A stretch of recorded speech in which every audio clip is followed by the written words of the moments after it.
आज का शीर्षक है नौकरी वाली बहू। पता नहीं किस जन्म की दुश्मनी निकाल रही है मुझसे। ऐसी छुई मुई बनकर बैठी रहती है जैसे मेरे आने से पहले 8-10 नौकर चाकर आगे पीछे फिरते रहते थे। थोड़ा बहुत हाथ पैर हिलाने से कौन सा शरीर घिस जाएगा इनका। सब कुछ मेरे भरोसे छोड़कर बैठ जाएंगी। बाहर से थक कर आओ और फिर घर में आते ही रसोई में लग जाओ। जानकी खींचते हुए अपना सारा गुस्सा रसोई में बर्तनों पर निकाल रही थी।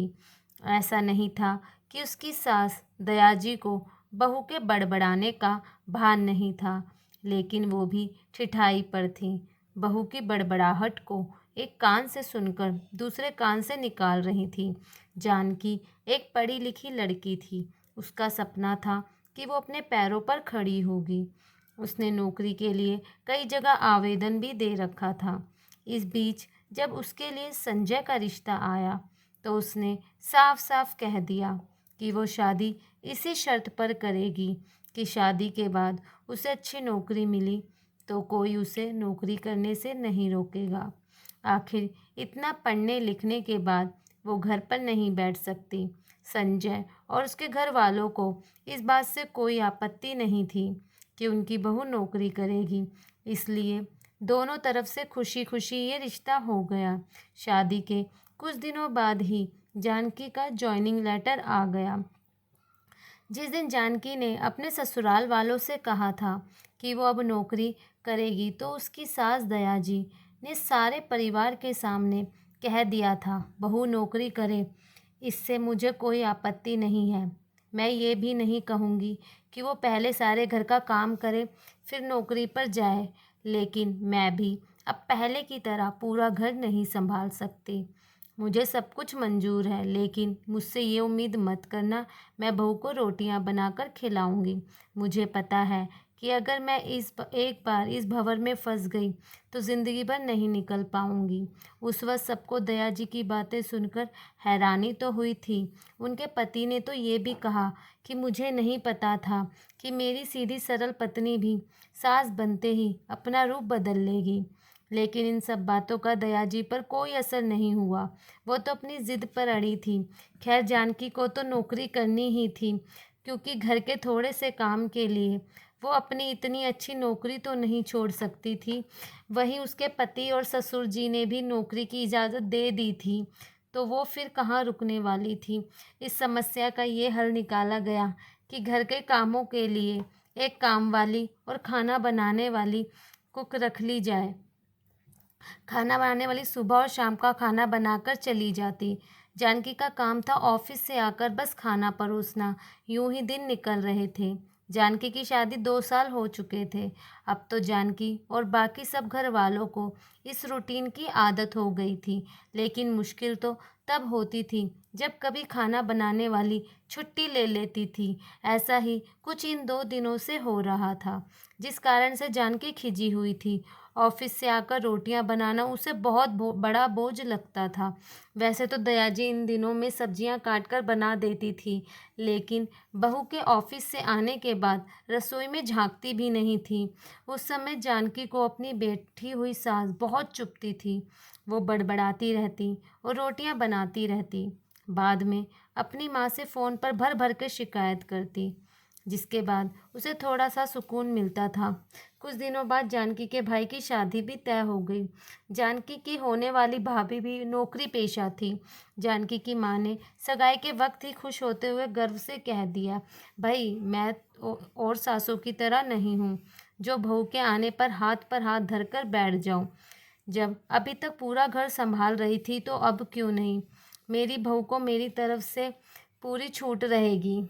जब एक माँ अपने बच्चों को रोटियां बनाकर खिला सकती है तो बहू को क्यों नहीं खिला सकती। बहू तुम निश्चित होकर नौकरी करना, रसोई मैं संभाल लूँगी। जानकी की माँ के उच्च विचार सुनकर उसकी होने वाली भाभी का पूरा परिवार और खुद जानकी भी गदगद हो गई। वाह माँ, आप कितने बड़े दिल की हैं।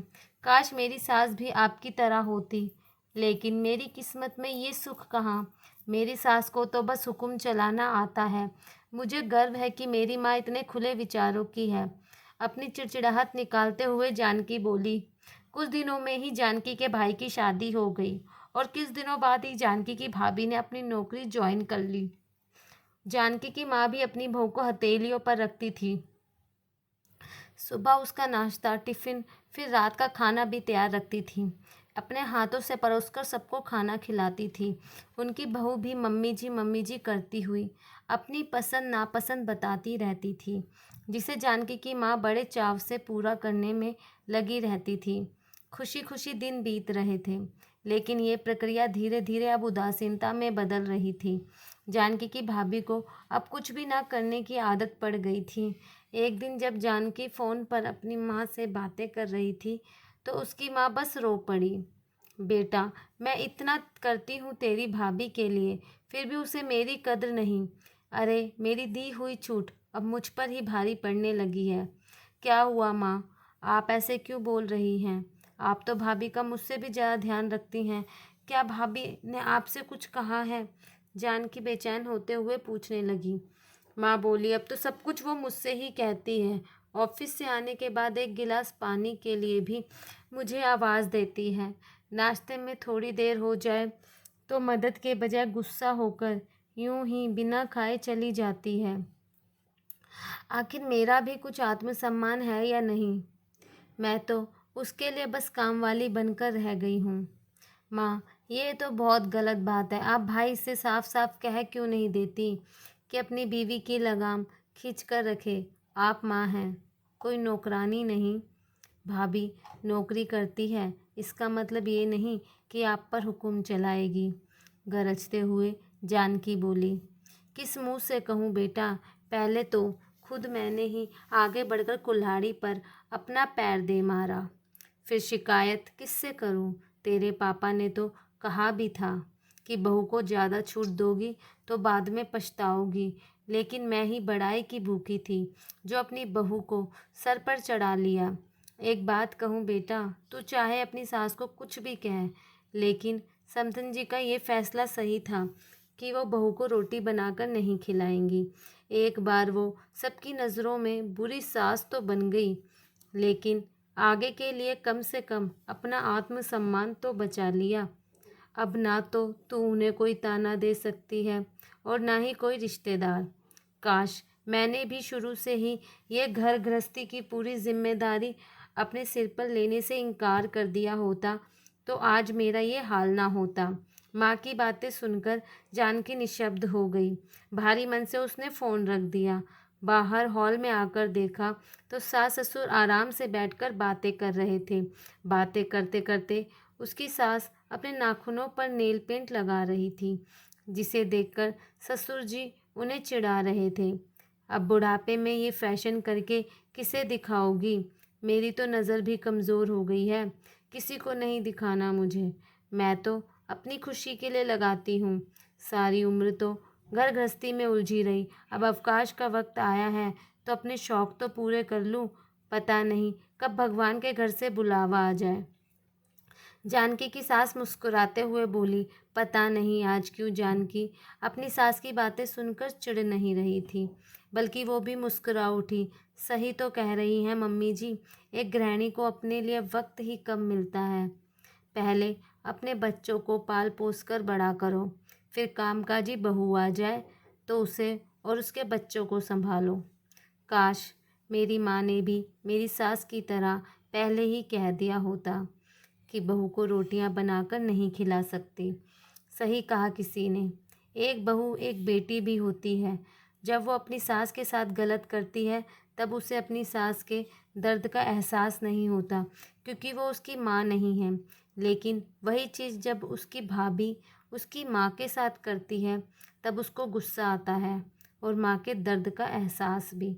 अगर आपको ये कहानी पसंद आए तो प्लीज़ लाइक कीजिए और न्यू है तो सब्सक्राइब करें। जय माता।